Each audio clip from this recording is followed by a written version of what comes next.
هلو يا حلوين، عاملين ايه؟ يا رب تكونوا بخير. قبل ما نبدأ الفيديو ما تنسوش تصلوا على النبي وندعي لاخواتنا في غزة ربنا ينصرهم ويقويهم. النهاردة هنعمل مع بعض أجنحة مقرمشة، الأجنحة البروستد على طريقة أشهر المطاعم. معايا 1.5 كيلو من الأجنحة، مسكتها غسلتها كويس جدا بمعلقة من الطحينة وعصير ليمون، وبعد كده نقعتها فيها شوية وشطفتها. ومعايا للتتبيلة بتاعتي كوباية من اللبن، معايا ملح، فلفل اسود، بهارات فراخ، زعتر، توم بودرة وبصل مجفف. بينا نبدأ الطريقة مع بعض. في بولة هحط معايا كوباية من الحليب، وهحط فيها ملح وفلفل اسود وهدوبهم كويس. ضروري اتأكد ان الملح داب كويس. بعد ما اتأكدت ان الملح بتاعي داب كويس هبتدي انزل باقي البهارات بتاعتي اللي هي عبارة عن توم بودرة وبصل مجفف وبهارات فراخ وشوية من الزعتر. بعد ما نزلت بالبهارات بتاعتي وقلبتها كويس جدا هبتدي امسك قطع الفراخ بتاعتي او الاجنحه بتاعتي، ممكن تعملي دبابيس عادي، اي قطعه في الفراخ تمشي معاها التتبيله ديت كويس قوي. قبل بس ما انزل بالفراخ بتاعتي. ده كده شكل البصل المجفف، ممكن تلاقيه عند العطارين الكبار او تلاقيه في اي سوبر ماركت. تمام. هبتدي انزل بالاجنحه بتاعتي واتاكد كويس جدا ان التتبيله طالت كل قطعه من الفراخ بتاعتي. ضروري اتاكد ان التتبيله غطيتها كويس جدا. هنزل بالفراخ بتاعتي واقلبها كويس ونرجع نكمل مع بعض. بعد ما نزلت بالفراخ بتاعتي وقلبتها كويس هبتدي انقلها في كيس تلاجة. ليه الخطوة دي في كيس تلاجة؟ علشان اتأكد ان الفراخ كلها متحوطة بالتتبيلة، مفيش جزء متبل وجزء اللي على الوش ناقص تتبيل. تمام. ده كده شكل الفراخ بتاعتي. انا سبتها في التتبيلة لمدة 12 ساعة، انت ممكن تسيبيها يوم كامل في التتبيلة، طبعا هيكون افضل واحلى. تمام. ده شكلها. معايا بولة فيها نص كيلو من الدقيق، حطاله ملح وفلفل اسود ورشة من بهارات الفراخ. انا بحب اتبل الكفر بتاعي عشان يكون فيه يعني يكون طعم الكراست بتاعه حلو. ومعايا بولة فيها مية ساقعة متلجة. بعد ما فضيت الفراخ بتاعتي في بولة هبتدي احطها كلها في الدقيق واقلبها كويس جدا واضغط عليها علشان اتأكد ان الدقيق مسك في كل قطعة من الاجنحة بتاعتي. تمام. خلاص حطيت كل الفراخ واتأكدت ان الدقيق مسك فيها كويس جدا ودايسة عليها كويس قوي قوي. هبتدي اخد قطعة من الفراخ بتاعتي وانزلها في المية الساقعة. انا المية الساقعة حطيتها على باقي التتبيلة بتاعت الفراخ عشان يكون برضو ليها طعم، عشان ما تفقدش من الملح بتاعها. هحط كل القطع بتاعتي في قلب المية واطلعها في صينية جانبية ونبتدي نكمل مع بعض.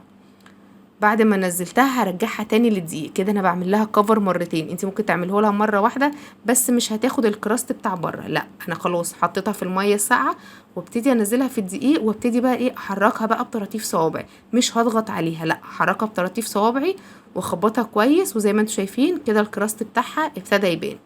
تمام. هخلص باقي الكميه ونرجع نكمل مع بعض. قبل بس ما ننزلها في الزيت، بدل ما ننفضها واحده واحده، الافضل ان احنا نحطها في مصفى زي كده وابتدي احرك الفراخ كويس قوي قوي. الحركه دي بتخلي الكفر بتاع الفراخ يقرمش كده من بره ويبقى فيها تعريجات كده زي ما انتم شايفين على الفراخ، واول ما تنزل الزيت تبتدي تقرمش وتدينا الشكل بتاع الجاهز. معايا هنا حلة على النار غويطة حاطة فيها لتر من الزيت، وما تقلقوش من كمية الزيت، الزيت هيطلع نضيف لو احنا ماشيين على الخطوات زي ما انا قلت. تمام. خلاص اتأكدت ان الزيت بتاعي ابتدى يسخن، هبتدي انزل بقطع الفراخ واحدة واحدة. ضروري الزيت بتاعي يكون غزير لان الفراخ هنا نية، انا لازم اتأكد من سواها 100%. تمام. هنزل بالفراخ بتاعتي قطعة قطعة. النار في الاول بتكون عالية والزيت يكون سخن بالطريقه اللي انتوا شايفينها دي، مش سخن اللي هو بيغلي، لا ابتدى خلاص ان هو السخونه بتاعته كويسه. تمام.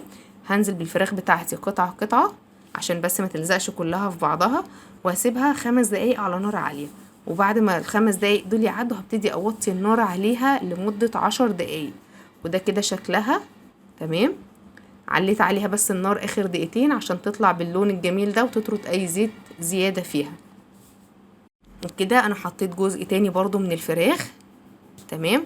وهسيبه برضو زي ما اتفقنا على نار هادية لمدة 10 دقايق، وبعد كده اعلي النار دقيقتين 3 يطرد الزيت الزيادة اللي فيه وياخد اللون الذهبي الجميل التحفة دوت اللي احنا بنشتريه من المطاعم.